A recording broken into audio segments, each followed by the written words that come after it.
यह कहानी फिलीपींस से शुरू होती है, जहां खून के प्यासे जॉम्बीज ने बड़े बड़े शहरों पर कब्जा कर लिया है। हमारा नायक फ्रांसिस एबल किसी तरह मनीला से बच निकलता है और अपनी पत्नी आयरिस और अपने दो बेटों जॉश और लूकस के साथ अपने गांव की ओर जाता है। वो जल्दी ही एक पुराने, खाली और सुनसान दिखने वाले घर तक पहुंचते हैं। फ्रांसिस एक लोहे की पाइप लेता है और सावधानी से घर में घुसता है। अंदर धीरे धीरे चलते हुए उसे ऊपर से हल्की आवाजें सुनाई देती हैं। वो जांच करने के लिए आगे बढ़ता है। वो एक कमरे में घुसता है और वहां एक मरे हुए आदमी को बिस्तर पर पड़ा पाता है। उस बूढ़े के हाथ के पास एक बंदूक है जो दिखाता है कि उसने खुद अपनी जान ले ली। फ्रांसिस वो बंदूक और उसकी कलाई की घड़ी लेता है। फिर वो बाहर लौटता है। दरवाजे पर खड़े होते हुए उसे एक बूढ़ी औरत दिखती है जो हाल ही में ज़ॉम्बी बन गई है। तब पता चलता है कि कमरे में मरा आदमी फ्रांसिस का पिता था और वो औरत उसकी माँ है। ज़ॉम्बी माँ उस पर हमला करती है, जिससे उसे गोली मारनी पड़ती है। इस डरावने स्वागत के बाद फ्रांसिस अपने माता पिता को मकई के खेत में दफनाता है। एबल परिवार उस रात के लिए घर में बस जाता है, लेकिन फ्रांसिस को नींद नहीं आती और वो पूरी रात जागकर पहरा देता रहता है। सुबह वो पानी की जांच करता है और पक्का करने के बाद कि वो साफ है, अपने बेटों को इसका इस्तेमाल करने देता है। लेकिन आयरिस खुश नहीं लगती कि वो अब इस घर में फंस गए हैं। कुछ समय बाद फ्रांसिस अपने बड़े बेटे जॉश को साथ लेता है और पास के एक और घर की जांच करने जाता है। वहां उन्हें एक रेडियो, एक टॉर्च और एक पिंजरे में कुछ मुर्गियां मिलती हैं। साथ ही उन्हें घर के मालिक का मरा हुआ शरीर भी मिलता है, जो अभी भी छत से लटक रहा है। फ्रांसिस जॉश को आदेश देता है कि वो उस मरे हुए शरीर की बेल्ट से लटकती चाबियां लाए। लेकिन जब लड़का चाबियां खींचने की कोशिश करता है, मरा हुआ शरीर उस पर गिर जाता है। जॉश को इस हादसे में चोट लगती है, लेकिन फ्रांसिस उसकी मदद नहीं करता, क्योंकि वो चाहता है कि उसका बेटा मुश्किल हालात को खुद संभालना सीखे। उस दोपहर आयरिस फ्रांसिस को घर के तहखाने में ले जाती है ताकि वो वहां पड़ी कोई चीजें या औजार ढूंढ सकें। तब पता चलता है कि फ्रांसिस के क्रूर पिता उसे सजा के तौर पर तहखाने में बंद करते थे। वो साफ तौर पर उस सदमे से उबरा नहीं है, लेकिन फिर भी कमरे में घुसता है और एक जनरेटर ढूंढता है जिसमें ईंधन खत्म हो चुका है। उस रात खाने के दौरान आयरिस सुझाव देती है कि उन्हें उत्तर की ओर जाना चाहिए, बस कुछ मील दूर, क्योंकि उसे यहाँ सुरक्षित नहीं लगता। लेकिन फ्रांसिस जिद करता है कि उन्हें यहीं रुकना चाहिए, क्योंकि आसपास कोई नहीं तो ये सुरक्षित है। अगली सुबह दंपति घर के आसपास मकई के खेत के पास बात करते हैं। पता चलता है कि जॉश फ्रांसिस का बेटा नहीं है, इसलिए वो उसका उतना ख्याल नहीं रखता जितना लूकस का। आयरिस फिर कहती है कि उन्हें उत्तर जाना चाहिए, जहां सरकार ने जाने को कहा है। फ्रांसिस को यह विचार पसंद नहीं, लेकिन परिवार की सुरक्षा के लिए आखिरकार मान जाता है। जल्दी ही वो अपनी वैन में निकल पड़ते हैं। फ्रांसिस गाड़ी चलाता है जबकि आयरिस आगे का रास्ता तय करती है। सब कुछ सामान्य चल रहा होता है। तभी जॉश कुछ बोल देता है। वो गलती से बता देता है कि आयरिस को हाल ही में फ्रांसिस के अलग हुए भाई डिएगो का फोन आया था। ये खबर फ्रांसिस को इतना गुस्सा दिलाती है कि वो ध्यान खो देता है और एक पुल पर रुकावट से टकराने से बचता है। परिवार को पता चलता है कि वैन को आगे ले जाना नामुमकिन है, इसलिए फ्रांसिस घर लौटने का सुझाव देता है। लेकिन आयरिस एक चाकू लेकर वैन से उतरती है और रुकावट को काटने की कोशिश करती है। वो ज्यादा शोर करती है और जल्दी ही एक सैनिक जो हाल ही में ज़ॉम्बी बना है पीछे से आता है। फ्रांसिस उसकी मदद के लिए दौड़ता है और अपनी बंदूक से ज़ॉम्बी को गोली मार देता है, लेकिन उसे उठाने में और ज़ॉम्बी उनकी वैन के पीछे आ जाते हैं और उनके बेटे अंदर फंस जाते हैं। लगता है कि बच्चे खतरे में हैं, लेकिन माता पिता मौके पर खड़े हो जाते हैं। फ्रांसिस नन्हेपन से ज़ॉम्बी पर गोली चलाता है और उन्हें वैन से दूर खींचता है। आयरिस अपने बेटों को बचा लेती है, जबकि उसका पति मरे सैनिक से एक ग्रेनेड उठाता है और ज़ॉम्बी से भागने की कोशिश करता है। वो कारों के ऊपर से कूदता है और पीछा करने वाले ज़ॉम्बी से कुछ दूरी बना लेता है। एक कार के पीछे सुरक्षित होने के बाद वो ग्रेनेड फेंकता है और सारे ज़ॉम्बी मर जाते हैं। फ्रांसिस अपने परिवार के साथ फिर मिलता है और वो पैदल घर वापस चलते हैं। 2 हफ्ते बाद फ्रांसिस चुपके से पुल पर लौटता है वैन लेने के लिए और देखता है कि वो चलने की हालत में है। वो उसे घर ले जाने वाला होता है, लेकिन अचानक उसका मन बदल जाता है। किसी वजह से वो नहीं चाहता कि उसका परिवार पुश्तैनी घर छोड़े। बाद में वो ईंधन लेकर आता है और आयरिस से झूठ बोलता है कि वैन खराब हो गई। वो ईंधन जनरेटर में डालता है और अपने परिवार को बत्ती, ठंडी हवा और कुछ संगीत से खुश करता है। अगली सुबह फ्रांसिस नाश्ते के लिए अंडे लेने मुर्गी के पिंजरे में जाता है, लेकिन उसे वहां एक कुत्ता मिलता है जिसने न सिर्फ उनकी मुर्गियां मारी बल्कि उसके हाथ पर काट भी लिया।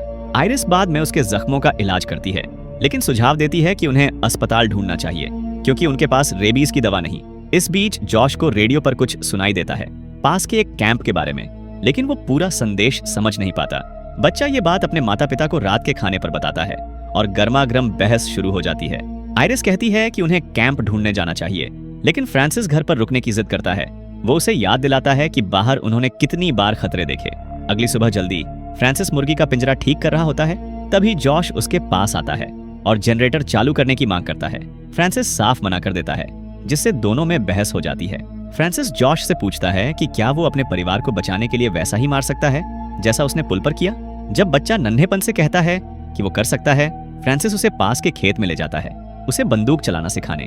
लेकिन आयरिस को गोलियों की आवाज सुनाई देती है और वो खेत की ओर बढ़ती है। वहां वो देखती है कि फ्रांसिस जॉश को उसी तरह सताया जा रहा है जैसे उसके पिता उसे सताते थे। वो अपने पति से सामना करने वाली होती है। तभी अचानक कई ज़ॉम्बी वहां आ पहुंचते हैं, शायद गोलियों की तेज आवाज की वजह से। परिवार जल्दी से घर की ओर भागता है, ज़ॉम्बी उनके पीछे पीछे। वो दरवाजे बंद करते हैं और ऊपर भागते हैं, लेकिन ज़ॉम्बी का झुंड दरवाजे और खिड़कियों से अंदर घुस जाता है। जब सब कुछ एबल परिवार के लिए खत्म लगता है, एक जीप घर के बाहर आती है और ज़ॉम्बी को दूर खींच लेती है। सुबह फ्रांसिस पास की नदी पर जाता है और पता चलता है कि उन्हें बचाने वाला उसका भाई डिएगो है। उनकी बातचीत से जाहिर होता है कि जॉश असल में डिएगो का बेटा है।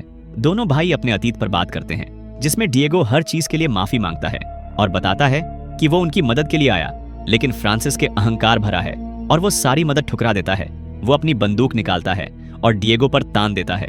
डिएगो अपने भाई से और झगड़ा नहीं चाहता और जाने की तैयारी करता है, लेकिन जाने से पहले वो फ्रांसिस को उत्तरी कैंप का नक्शा देता है। डिएगो के जाने के बाद फ्रांसिस नक्शा लेता है और उसे जलाने की तैयारी करता है, लेकिन आखिरी पल में उसका मन बदल जाता है। वो जल्दी घर लौटता है और झूठ बोलता है कि डिएगो तब तक मर चुका था। फ्रांसिस घर की मरम्मत शुरू करता है और खिड़कियों को लकड़ी से बंद करता है। बाद में लूकस खेलते हुए एक मक्खी का पीछा करता है जो उसे तहखाने तक ले जाती है। वहां उसे एक ज़ॉम्बी दिखता है जो बाहर खिड़की के पीछे छिपा है। आयरिस भी वहां पहुंचती है और देखती है कि दिन बीतने के साथ ज़ॉम्बी कमजोर हो रहे हैं। वो समझती है कि खाने की कमी से ये जल्दी मर जाएंगे। वो लूकस से वादा करती है कि सब कुछ फिर से सामान्य हो जाएगा, लेकिन उन्हें नहीं पता कि फ्रांसिस तहखाने के दरवाजे के पीछे से सुन रहा है। कई गुस्सैल अकेले लोगों की तरह फ्रांसिस नहीं चाहता कि ये खत्म हो। उस दोपहर खेत में घूमते हुए फ्रांसिस एक कमजोर ज़ॉम्बी देखता है और उसे तुरंत मार देता है। फिर वो एक कहानी बनाता है, अपने परिवार को बताता है कि खेत में अभी भी कई ज़ॉम्बी घूम रहे हैं। साफ है कि वो अपने परिवार को बाहर जाने से रोकना चाहता है। उस रात खाने के दौरान जॉश बताता है कि उसने फ्रांसिस के पास एक नक्शा देखा। उसमें उत्तर के एक कैंप की दिशाएं हैं जहां वो सब सुरक्षित हो सकते हैं। ये सुनकर फ्रांसिस बहुत ज्यादा कब्जेदार हो जाता है और आयरिस को मनाने की कोशिश करता है कि उन्हें परिवार को खेत में ले जाना चाहिए। वो यहाँ तक कहता है कि उन्हें एक और बच्चे की योजना बनानी चाहिए, लेकिन आयरिस उसका विरोध करती है। वो कहती है कि उनकी जिंदगी अब पहले जैसी सामान्य नहीं। वो उसे याद दिलाती है कि उन्हें इस पर ध्यान देना चाहिए कि वो कैसे बचे रहेंगे, क्योंकि उनका खाना दिन ब दिन कम हो रहा है। वो सुझाव देती है कि उन्हें बाहर जाकर आसपास से खाना इकट्ठा करना चाहिए। ये सुझाव फ्रांसिस का गुस्सा भड़काने के लिए काफी है और वो उनके वैवाहिक समस्याओं को उगलने लगता है। वो अपने बेटों को बताता है कि ज़ॉम्बी शुरू होने से पहले आयरिस उन्हें छोड़ने की योजना बना रही थी। आयरिस ये मानती है और कहती है कि वो अब अपनी जिंदगी से खुश नहीं। वो उससे अपने बेटों के लिए नक्शा देने को कहती है, लेकिन जवाब में फ्रांसिस नक्शा निकालता है और उसे तुरंत जला देता है। अगली सुबह जल्दी फ्रांसिस खेत में खाना ढूंढने जाता है, लेकिन उसे सिर्फ गन्ना मिलता है। वो कुछ गन्ना लेता है, तभी उसे दूर से गोलियों की आवाज सुनाई देती है। इसका मतलब सिर्फ एक चीज हो सकता है, आसपास लोग हैं और वो ज़ॉम्बी से लड़ रहे हैं। उस रात वो तहखाने से लकड़ी का एक बड़ा टुकड़ा लाता है, जिससे वो दरवाजा बंद करता है और उसे जंजीर से ताला लगा देता है। आयरिस और जॉश उसकी बढ़ती नियंत्रण वाली हरकतों से बेचैन हो रहे हैं। जॉश तब एक नाजुक बात छू लेता है जब वो कहता है कि फ्रांसिस वही कर रहा है जो उसके पिता ने उसके साथ किया था। गुस्से में फ्रांसिस जॉश को मारता है, लेकिन बात बढ़ने से पहले उन्हें दरवाजे पर खटखट सुनाई देती है। जल्दी ही कोई खुद को सैनिक बताकर बेताबी से अंदर आने की गुजारिश करता है। फ्रांसिस मदद करने से मना करता है, लेकिन जॉश लकड़ी हटाता है। एक जख्मी सैनिक कोरेरा अंदर लड़खड़ाता है और मेडिकल मदद की भीख मांगता है। नर्स होने के नाते आयरिस तुरंत कोरेरा की मदद के लिए दौड़ती है और उसके जख्मों के बारे में पूछती है। सैनिक बताता है कि वो पास के एक कैंप से है। जाहिर तौर पर उसका काफिला सामान लाने के बाद लौट रहा था। तभी ज़ॉम्बी के एक समूह ने उन पर हमला किया। उसके समूह का हर आदमी मर गया, सिर्फ वो बच निकला। वो ज़ॉम्बी से लगभग घिर गया था, लेकिन एक आदमी ने उसकी मदद की और उसे इस घर की ओर भेजा। आयरिस को शक है कि ये रहस्यमयी मददगार डिएगो रहा होगा। आखिरकार फ्रांसिस कोरेरा की मदद करने को मानता है, लेकिन जिद करता है कि उसे रात तहखाने में बितानी होगी। कुछ घंटों बाद जब सब सो रहे होते हैं, जॉश आयरिस को बताता है कि वो डिएगो या कैंप को ढूंढने के लिए जाएगा। जॉश मानता है कि उसे अपनी असली माँ बाप के बारे में पता है, लेकिन वो फ्रांसिस को ही अपना असली पिता मानता है। अगली सुबह फ्रांसिस देखता है कि कोरेरा लूकस के साथ नाश्ता कर रहा है, लेकिन उसका बड़ा बेटा उनके साथ नहीं। वो आयरिस से इसके बारे में पूछता है, लेकिन वो जवाब नहीं देती। गुस्से में फ्रांसिस जॉश को ढूंढने दौड़ता है, लेकिन देखता है कि उसके बेडरूम का दरवाजा खुला है। उसे लगता है कि बच्चा उसकी पकड़ से निकल गया। वो गुस्से में पागल हो जाता है। वो हथौड़ा उठाता है और कोरेरा के सिर पर मारता है। बाकी लोग डर के मारे देखते हैं। फ्रांसिस फिर आयरिस के पास जाता है और उसे जोरदार मुक्के से बेहोश कर देता है। जब वो होश में आती है, उसे पता चलता है कि फ्रांसिस ने उसे और लूकस को तहखाने में कैद कर लिया है। इधर फ्रांसिस धीरे धीरे अपनी समझ खो रहा है और खतरनाक योजनाएं बनाने लगता है। वो उस कुत्ते को मार देता है जिसने उसकी मुर्गियां खाई थीं।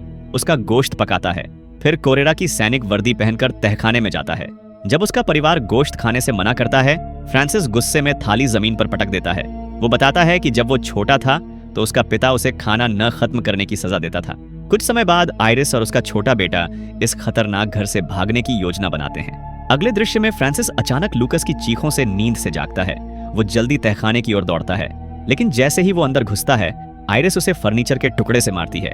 वो जमीन पर गिर जाता है।